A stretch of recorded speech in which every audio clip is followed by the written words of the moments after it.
All right. Hi. Hi Um, guys. we we just wanted to do a little call um, to kind of just talk about if you had thought about sharing plexus, if you're on the fence, if you're like, what is this all about? Steph's going to talk about social media and what that looks like. And so we just wanted to pull together a little team call or training for you all and hope that it would be a valuable resource for you. So I'm going to start. And talk about sharing. So maybe you're thinking about sharing, you're to get your stuff paid for. Maybe you're just wondering what that even entails. And so I just wanted to walk you through some questions you might ask yourself. I have notes. That's what I keep looking over at, so I didn't forget. But I think a really good place to start with is, what is your why? Do you want to help people? Did it change your life and you feel better? And so now you want to help other people feel better? Or you a tired mom and you see the moms around you struggling and you just want to help other moms feel better? Do you want to help people live life to their fullest? Because they can't do that when they don't feel well. So those are some good questions to ask yourself. Like, why would you share it? Like, what tugs on your heartstrings to make you think about, like, maybe you're already thinking about people in your life that you're like, gosh, so-and-so could use this. Like, what is it that draws you to maybe share that with them? Maybe you're just passionate about health and wellness. Maybe you want to help alleviate financial stress from your husband so it doesn't all fall on him. Maybe you're just looking for extra income and this could be a way to do it. Maybe you want to pay for your kids' activities because they're expensive and your kids want to do all sorts of things, and you just need more money to make it happen. What else? I'm saying a lot, but I just wanted to maybe invite you to dream a little bit. So what would that look like? Like, I know there are a lot of people who, like, they might not start the products because they feel like it's not in their budget or they can't afford it. But like, what if you had your products paid for? What would that look like for you? Or what if you made an extra $500 a month? What if you made an extra $1,000 a month? What could that do for your family? Maybe that would pay your mortgage or your car payment. Maybe it would free your husband from not $500, but like thinking of bigger scale, like you could make $10,000 a month. What if you could free your husband from something that he just isn't passionate about? Would it look like, maybe $500 a month would be the activities that we talked about, maybe getting those paid for. Maybe it would be money to put away to plan a vacation.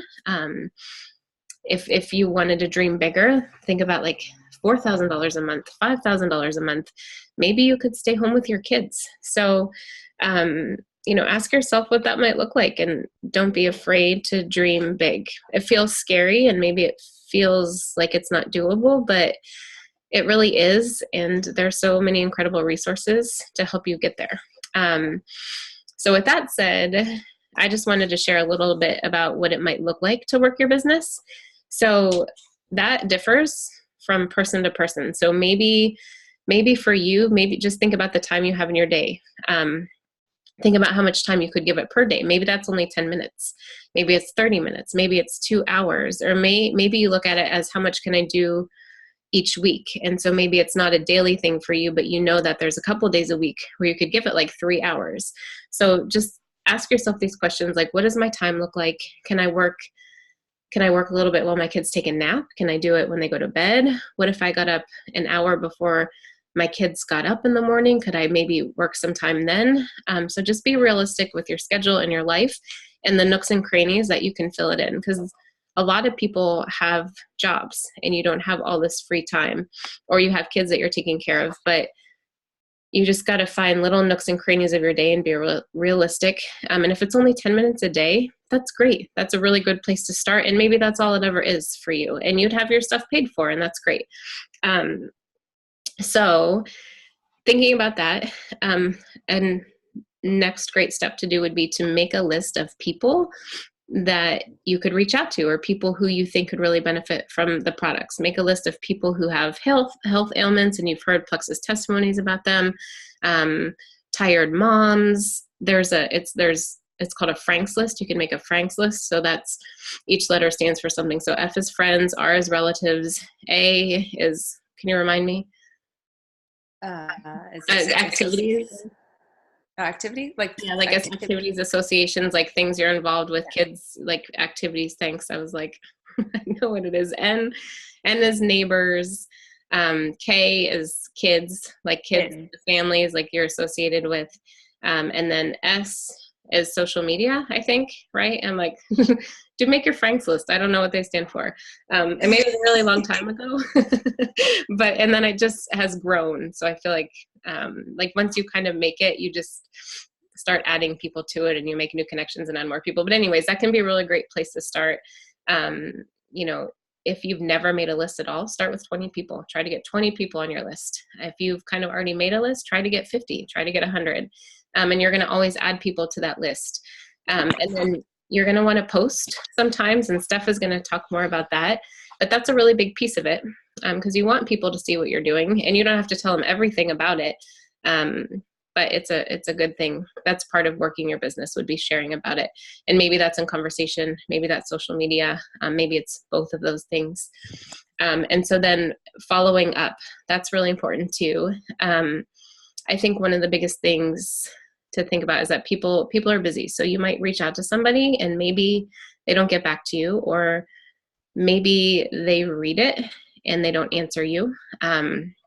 You know, it doesn't mean it's not important to them. I know, like myself, I read a lot of messages on the go sometimes and I don't respond right away. So even though I read it, doesn't mean I'm disinterested. I just didn't respond at that time, or maybe I didn't mean to open it.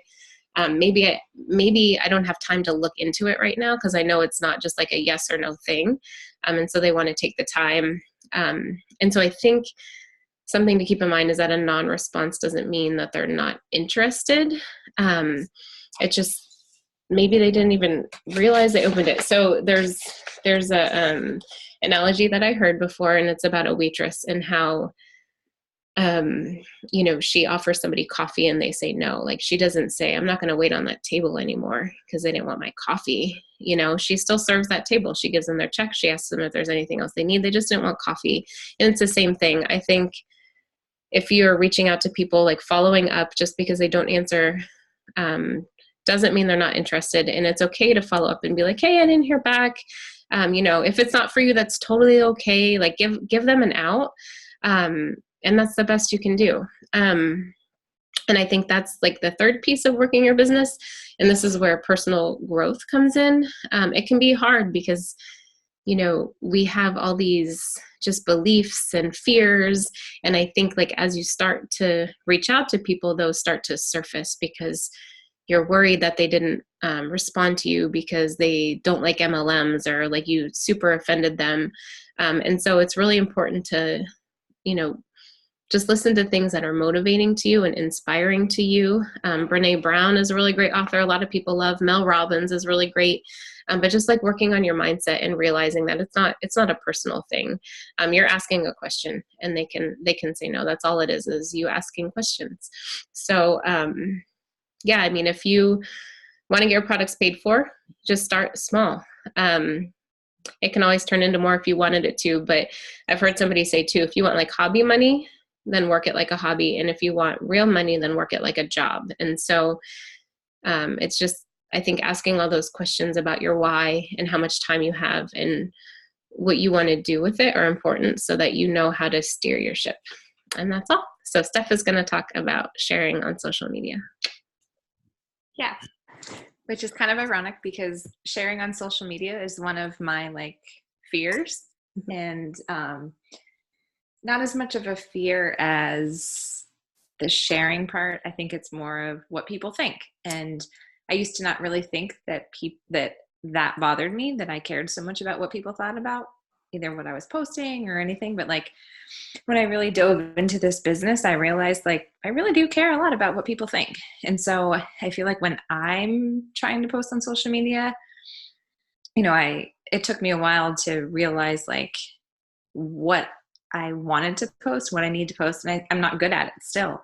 Every day is like a struggle. I talk to Megan basically. I'm like, I need to post because I want to be very authentic. And that is one very key, like number one thing in your post is be authentic. Be you. Don't be anyone that you're not, just to like get followers or to try to sell a product or anything. Like in the end, it's going to turn around and bite you, because that's not real. That's not who you are. And, you're not going to be satisfied with yourself if you're being fake because you want to sell a product.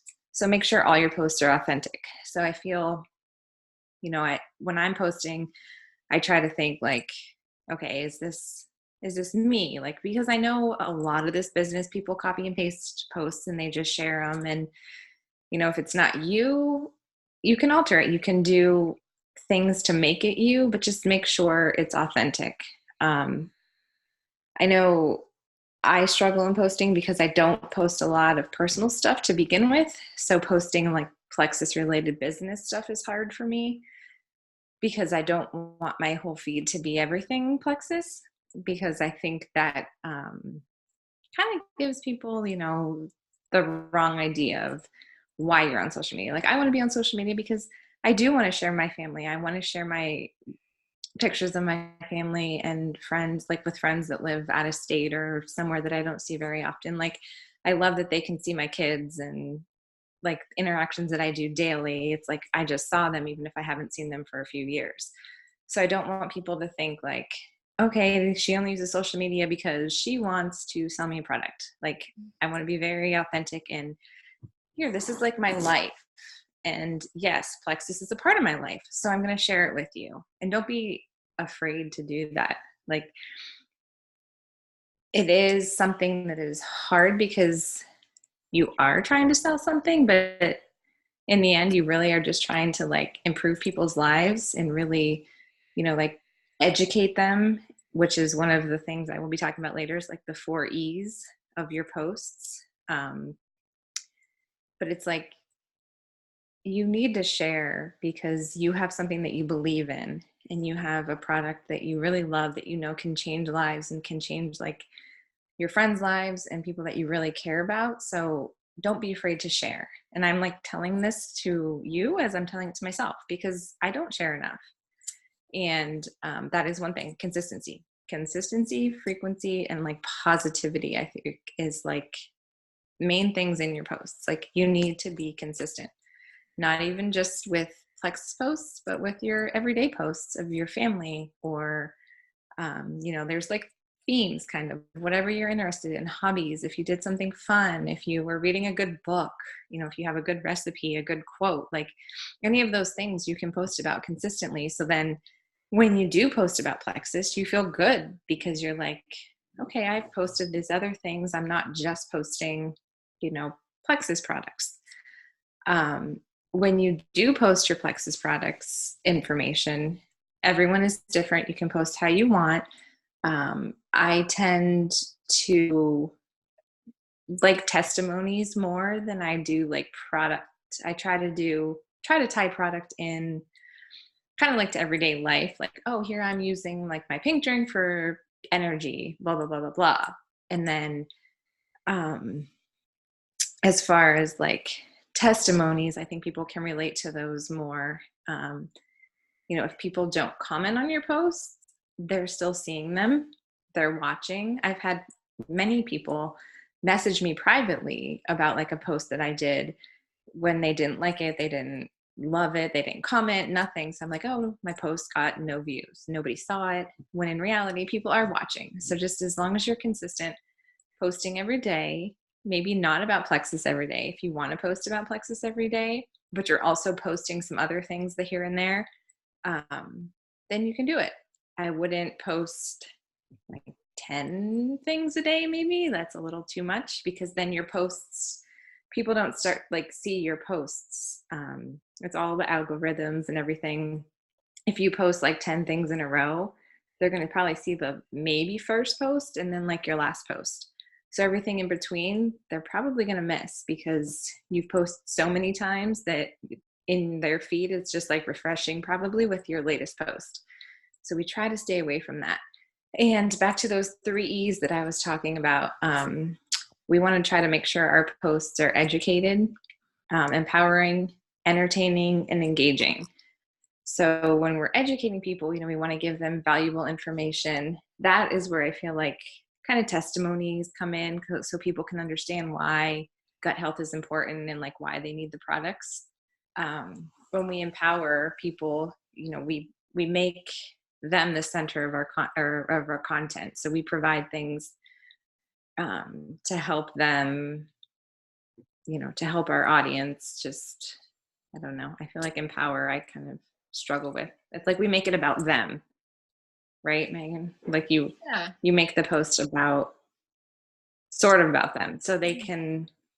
And I think like inspiring them, like something to push them, like feel good, or, I don't know. I feel like that ties into that. Yeah. Empower, inspire. Yeah. And then entertain, because we all love comedy. Like right now, this is comical. So I feel like I'm big on comedy. I mean, just post a funny quote. Everyone relates to that. It's super fun. Like if you're having a bad day and you're scrolling through your feed and you see this like hysterical just post, like, I don't know, I tend to love it. And then you remember that and you're like, oh, I remember when like Megan posted this really funny thing. So then maybe you'd go back to her page to see if she posted something else. Like everyone loves humor, and it's a good way to interact with your audience and also engage, which is probably the most important, which is engaging is something that requires feedback. So ask a question, have them make sure there's a way for them to comment and like maybe express their emotions somehow. Obviously you don't want it to get like too heated, but if there can be conversation back and forth, it's engage and empower. I feel like kind of go hand in hand, because like when you're empowering people, you make them the center of your content. And like when you're engaging, you do the same thing. So it's kind of like they feel an importance in your post. Like it's almost like it's related to them.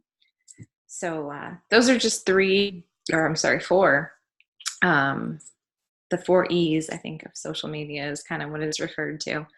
So if you kind of try to base all your posts off of that, one of like a post per day, not all 4 in one post, but if you post along those lines, I feel like your interaction with people will be good. It's always important to grow your network. Just add friends that you have mutual friends with. You can always comment to them like, hey, I see you were into working out. So am I, and you're friends with so-and-so, if you wanted to kind of give yourself an introduction with them when you have a friend request. Also just like joining groups that pertain to you, as far as like, I have twins, so like a twin mom group, or healthy recipe group, or I know Megan is going to maybe start a women's soccer league group. So women's soccer for adults, anything. I feel like there's a group for anything. Just kind of get yourself out there. And it's always good to grow your network. And I don't know, there's a lot of social media aspects. And I'm just touching kind of on like a few spots here and there. Interacting with people that you are, in conversation with is great. And not just interacting with a like, but like loving their posts and commenting on their posts.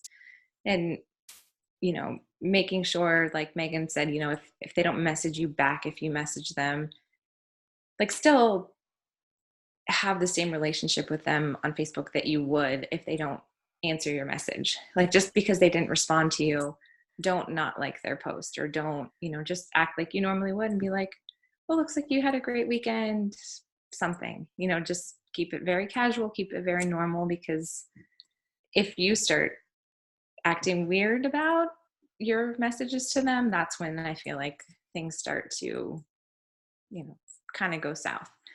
Not that that's going to happen, but if you're feeling that way, you're making yourself feel that way. Like Megan said, there's not probably a reason why they didn't respond. I feel like if they're a definite no, they're going to say, no, I'm not interested. And then, okay. But if they don't say anything, then just keep it like, normal conversation. Like, hey, I hope you're having a great day. Just, here and there, or even message after that. Like, not sure if you saw my message, but just wanted to know I was thinking of you. It doesn't always have to be Plexus product related. Just keep your relationships authentic, keep your posts authentic, and you'll strive in the business because you're being you and you're being real and you're helping people the way that, you want to help people. So I know there's other areas of social media that I missed, but for tonight, I think that's good. Unless Megan, you're thinking anything. No, I think it's good. It's great. Yeah. Well, thank you guys for watching, and we hope that this is helpful. And if you have comments or questions or ideas for future content, we would love to have them. So we hope you have a good night. All right.